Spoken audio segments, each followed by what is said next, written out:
Bună! Eu sunt Alexandra, sunt farmacist și astăzi vă voi prezenta 3 soluții eficiente pentru combaterea durerilor menstruale.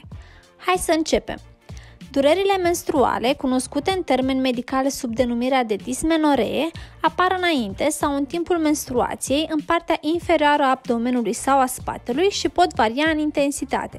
Adică, în timp ce pentru unele femei disconfortul este minim, pentru altele durerile sunt extrem de severe, astfel încât pot persista câteva zile. De obicei, durerea începe imediat sub buric și radiază înspre coapse și spate și poate să apară în zona pelviană, la nivelul spatelui, coapselor sau chiar stomacului. Cele mai afectate sunt persoanele cu vârste cuprinse între 15 și 25 de ani, iar durerile cele mai intense au loc în următorii 2 ani după menstruație. Pe măsură ce înaintăm în vârstă, acestea pot să scadă în intensitate sau chiar pot să înceteze definitiv după prima naștere, asta dacă suntem norocoase. Riscul de a avea dureri menstruale crește în mai multe cazuri, și anume, în cazul femeilor cu vârsta mai mică de 30 de ani, în cazul în care pubertatea a început precoce, adică mai devreme de 11 ani, dacă avem un flux menstrual abundent sau dacă sângerările menstruale sunt neregulate, dacă efortul fizic lipsește cu desăvârșire din rutina noastră, dacă suferim de depresie sau anxietate sau dacă ținem des diete de slăbire.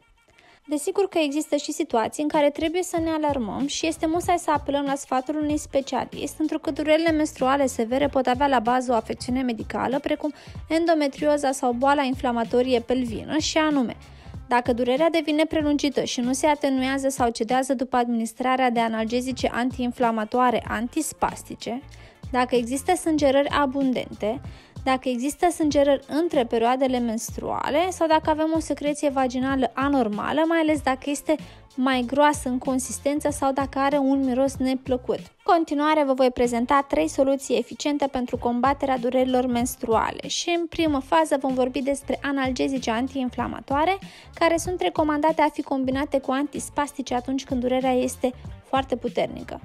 Cum apare senzația de durere pe perioada ciclului menstrual și ce se întâmplă de fapt? Vom explica cât mai simplu, și anume, atunci când la nivelul uterului apar contracții puternice, vasele de sânge din apropiere sunt presate, iar ca urmare este întreruptă furnizarea de oxigen în țesutul muscular al uterului, apărând astfel durerea și spasmul, iar ulterior inflamația, aceasta fiind reacția de răspuns a organismului nostru. Durerile menstruale pot fi tratate cu un antispastic care va acționa asupra crampelor dureroase din zona abdominală, asupra musculaturii netede, producându-i efectiv o relaxare, fără a-i afecta funcțiile normale.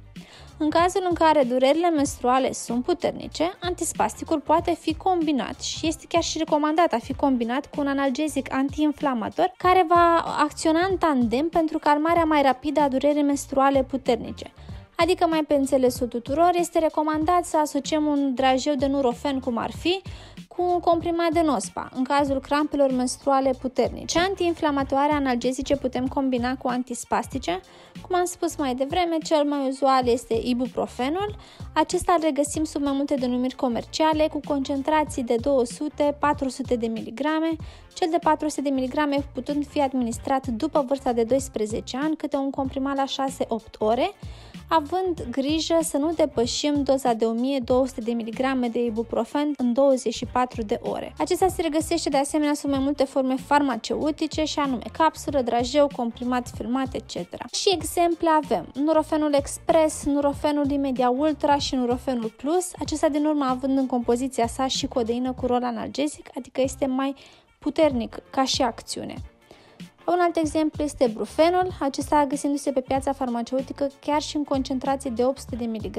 Denumiri mai puțin uzuale ar fi Reuprofen, Adagin, Advil, Ibalgin, toate acestea fiind și în concentrații de 200 sau 400 de mg în funcție de cât de intensă este durerea dumneavoastră. Un alt exemplu este naproxenul, pe care îl regăsim sub denumirea de Nalcesin sau Naldorex, acesta fiind recomandat a se administra o doză inițială de 500 de mg, urmată de doze de 250 de mg administrate la interval de 6-8 ore, atât timp cât este necesar, dar având o doză zilnică maximă de 1250 de mg și nu mai mult. Dacă aveți peste 15 ani, în cazul unor dureri mai puternice, poate fi administrat și ketoprofenul. Acesta se regăsește pe piața farmaceutică sub denumirea de Ketonal Duo, cu concentrație de 150 de mg și administrare de o capsulă pe zi sau o capsulă la 12 ore în cazul unei dureri puternice. Ketoproxinul de 100 de mg sau mai nou a apărut pe piață, ketifexinul, acesta fiind sub formă de granule pentru soluție orală, de concentrație de 50 de mg și administrare peste 16 ani cu distanță de minim 8 ore între doze. O altă soluție este administrarea dexketoprofenului cu denumirea comercială de Tador de 25 de mg cu administrare de un comprimat la maxim 8 ore distanță între ele la persoanele de peste 18 ani. Marea majoritate a analgezicilor pot fi cumpărate fără rețetă din farmacie și acestea vor ajuta în ameliorarea crampelor și durerii, cu condiția de a fi întotdeauna administrate după masă pentru o bună protecție a mucoasei gastrice. Ca antispastice ce se recomandă a fi asociate cu antiinflamatoare analgezice, le avem cele pe bază de drotaverină, care pot fi de 40 de mg sau de 80 de mg, cel mai uzual fiind binecunoscutul Nospa, urmat de antispasmin, Spaz, Spasmocalm sau Spaverin, care este produs de firma Antibiotice din Iași. O altă soluție potrivită pentru durerile menstruale sunt plasturii pe bază de cărbune activ, pulbere de fier și vermiculită, cum sunt cei de la Barza sau cei de la Bien Plus, produși de firma Fiterman. Aceștia contribuie la stimularea circulației, încălzind zona abdominală pentru a calma durerea și inflamația pelvină cronică. Plasturii se aplică pe zona dureroasă, direct pe lenjeria intimă și pot fi purtați o perioadă de până la 12 ore în cazul celor de la Barsa și până la maxim 8 ore în cazul celor de la Bien Plus. Este important ca plasturile să fie plasat cu partea adezivă lipită de lenjerie și nu de piele, evitând astfel arsurile. Mare atenție! Poate dura însă până la 30 de minute pentru a atinge temperatura terapeutică. Aplicarea căldurii pe abdomen poate ajuta la ameliorarea durerii menstruale și este o soluție simplă și la îndemâna oricui.